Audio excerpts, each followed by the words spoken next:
వీక్షకులందరికీ నమస్కారం. 2025వ సంవత్సరంలో ఫిబ్రవరి మాసంలో ఏ విధమైనటువంటి గ్రహగతులు ఉండబోతూ ఉన్నాయి? ఎందుకంటే ఈ గ్రహ సంచారం అనేటువంటిది ఫిబ్రవరి దగ్గర నుండి చాలా కీలకంగా మారబోతూ ఉన్నది. ఉదాహరణకి కుజునికి ఉండేటువంటి వక్రగతి పూర్తయిపోతూ ఉండడం, గురునకు ఉండేటువంటి వక్రగతి పూర్తయిపోతూ ఉండడం, అలాగే గ్రహాల్లో ప్రత్యేకమైనటువంటి మార్పులు ఇవన్నీ వెరసి ద్వాదశ రాశుల పైన పూర్తిగా ప్రభావాన్ని చూపబోతూ ఉన్నాయి.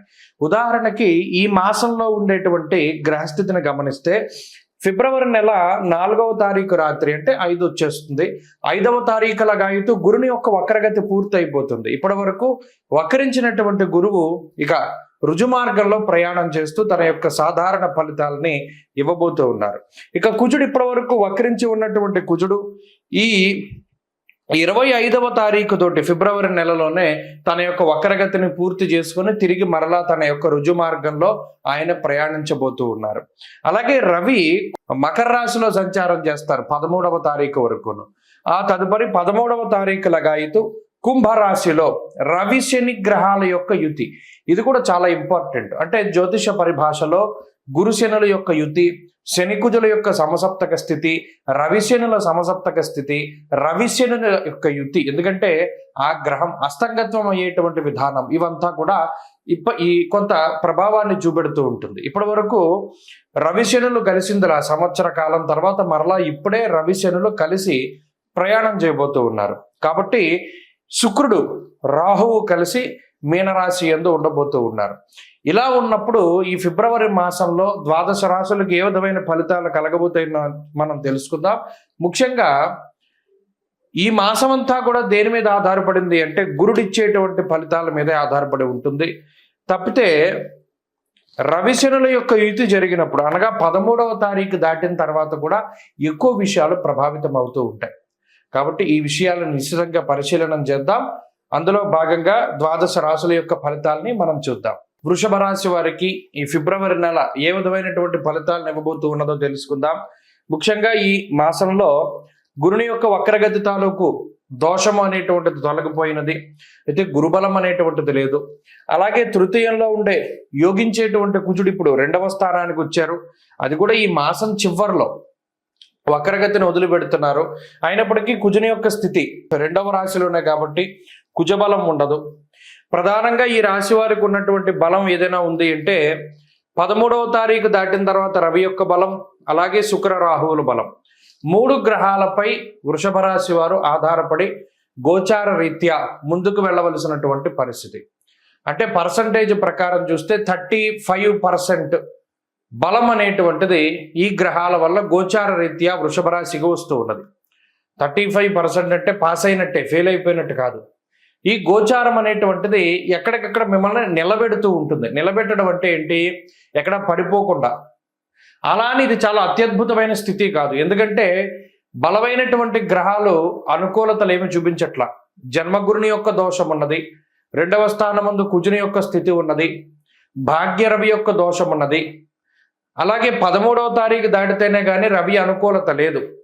రవి రాహు శుక్రులు మాత్రమే 13వ తారీఖు దాటాక అనుకూలిస్తూ ఉన్నారు. అందువల్ల సాధారణమైన మాసమే. ఇదేమి భయంకరమైన ప్రతికూలతలు ఉండవు, భయంకరమైన అనుకూలతలు ఉండవు. ఏదైనా అడపాదడపా కొంత మంచి జరిగితే రాహు శుక్రుల యొక్క కలయిక లాభస్థానంలో ఉంది కాబట్టి మొండి బాకీలు ఏమైనా వసూలు అవ్వడానికి ఈ నెలలో కొంత అవకాశం ఉంటుంది. అంటే ఏంటి? ఎక్కడో మనం వెచ్చించినటువంటి ధనం ఎవరికో అప్పుగా ఇచ్చో లేకపోతే ఇంకో చోట ఎక్కడైనా డబ్బు స్ట్రక్ అయిపోయినటువంటి పరిస్థితులు ఉంటే అవి ఈ మాసంలో ఏమైనా మీకు రికవరీ అవ్వడానికి ఆస్కారం ఉంటుంది. అలాగే తాకట్టు పెట్టినటువంటి బంగారపు వస్తువులు కానీ, బంగారం కానీ, లేదా మీకు సంబంధించినటువంటి ప్రాపర్టీస్ కానీ మరలా వాటిని తిరిగి ఆ తాకట్టు నుండి విడిపించుకోవడానికి కూడా ఈ నెల చాలా ఉపయోగపడుతుంది. అలాగే ఏదైనా కొత్తగా వాహనాలు కానీ, వస్త్రములు కానీ, వస్తువులు కానీ, బంగారాన్ని కానీ కొనుగోలు చేయడానికి ఈ గ్రహస్థితి ఈ మాసంలో చాలా ఉపయోగపడుతుంది. శుభ కార్యక్రమాలు జరగడానికి, దైవ దర్శనాలకి, తీర్థయాత్రలకి ఈ గ్రహస్థితి చాలా ఉపయోగపడుతుంది. అలాగే విచారే నవమే రవో అంటూ ఉన్నది శాస్త్రం. 13వ తారీఖు వరకు 9వ స్థాన సంచారం రవిగ్రహానికి కొంత మీకు విచారానికి కారణమవుతూ ఉంటుంది. విచారము అంటే ఏంటి? ఏదో మనం ప్రణాళికాబద్ధంగా జీవనాన్ని గడపలేకపోతున్నామనో, బరువు పెరిగిపోతున్నామనో, లేదా పక్క వాళ్ళలాగా మనం ఆనందంగా లేవనో, లేదా మన తోటి ఉద్యోగస్తుల్లాగా మనకి ఉద్యోగంలో అంత శాలరీ రావట్లేదనో, ఏదో ఒక రకమైనటువంటి విచారము అనేటువంటిది ఉంటుంది. అయితే ఇది మీరు వదిలిపెడితే వెళ్ళిపోతుంది ఈ విచారం. కానీ అనవసరమైన విషయాలు పట్టించుకోవడం ద్వారా ఈ విచారాన్ని కొని తెచ్చుకున్నటువంటి వాళ్ళు అవుతారు వృషభ రాశి వారు. మీ పని మీరు చూసుకుంటూ ఉన్నంతలో ఆనందంగా ఉంటే ఏ ఇబ్బంది ఉండదు. పక్క వాళ్ళతో కంపేర్ చేసుకోవడం ద్వారా కొంత ఇబ్బంది పడవలసినటువంటి పరిస్థితులు. ఆ కంపారిజన్ కూడా ఈ రవిగ్రహం కారణమవుతారు.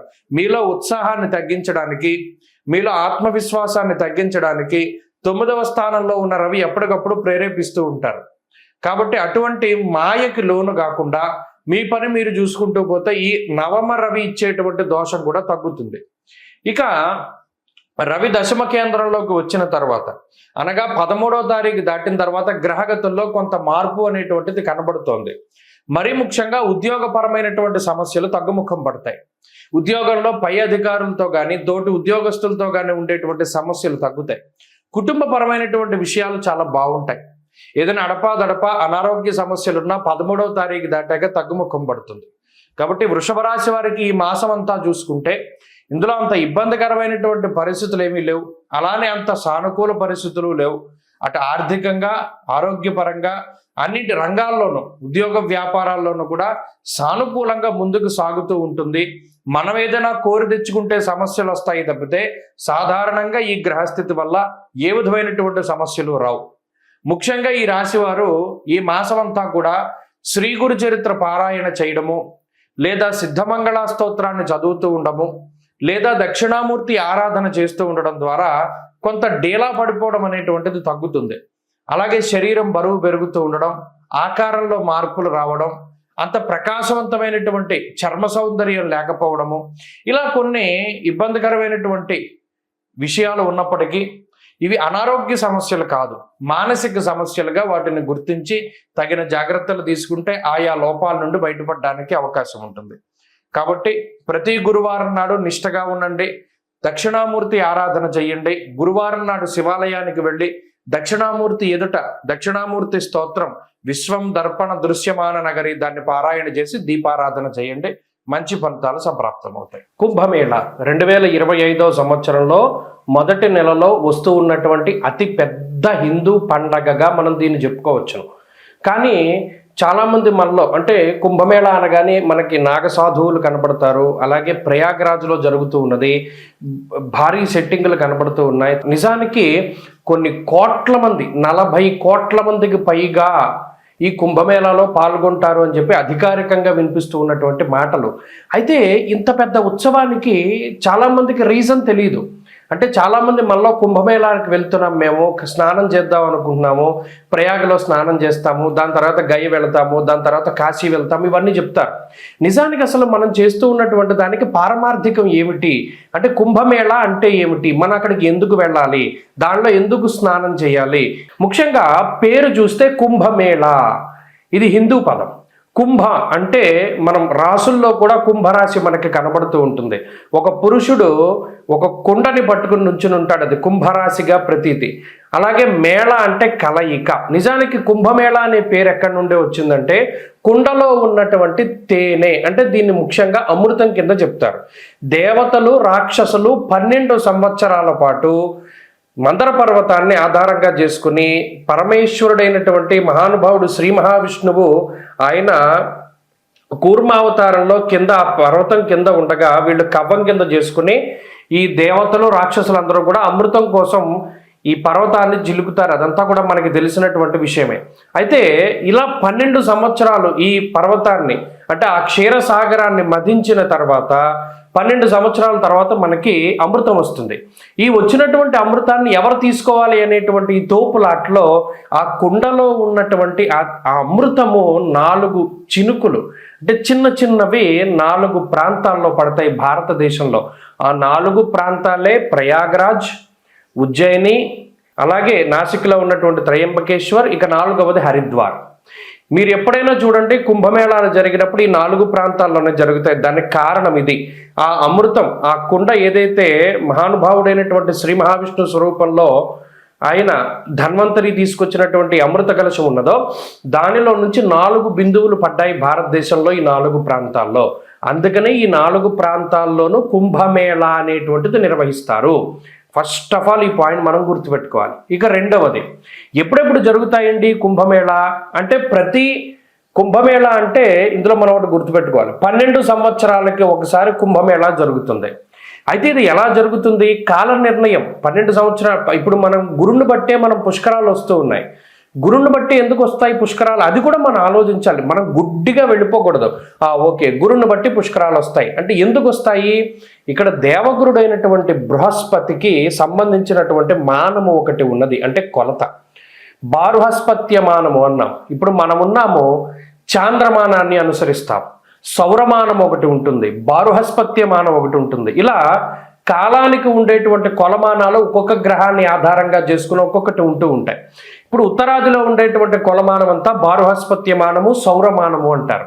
ఈ సౌరమానం, బారుహస్పత్యమానాల ఆధారంగా సూర్యుడు గురుడికి సంబంధించినటువంటి గ్రహ గమనాలను బట్టే ఈ కుంభమేళా వస్తూ ఉంటుంది. ఈ రవిగురుల యొక్క మార్పులు, ముఖ్యంగా రవిగురులు ఇద్దరూ కలిసి వృశ్చిక రాశిలో ఉన్నప్పుడు ఉజ్జయినిలో ఈ కుంభమేళా నిర్వహిస్తారు.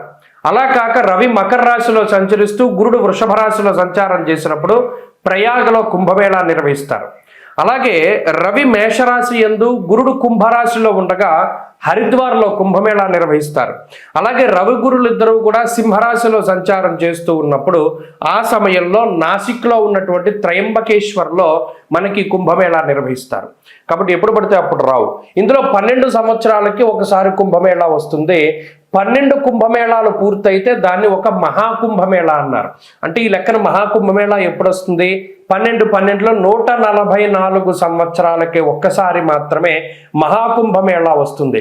ఈ కుంభమేళా వచ్చింది అంటే ఈ 45 రోజుల పాటు సిద్ధులు, యోగులు, మునులు, ఋషులు, కంటికి కనబడనటువంటి శరీరాలతో తిరుగుతూ ఉండేటువంటి వారు, తేజస్వరూపులు, దేవతలు, యక్షులు, కిన్నెరలు, కింపురుషులు, గంధర్వులు ఎవరైతే ఉన్నారో వారందరూ కూడా ఈ కుంభమేళాలో స్నానం ఆచరిస్తారు.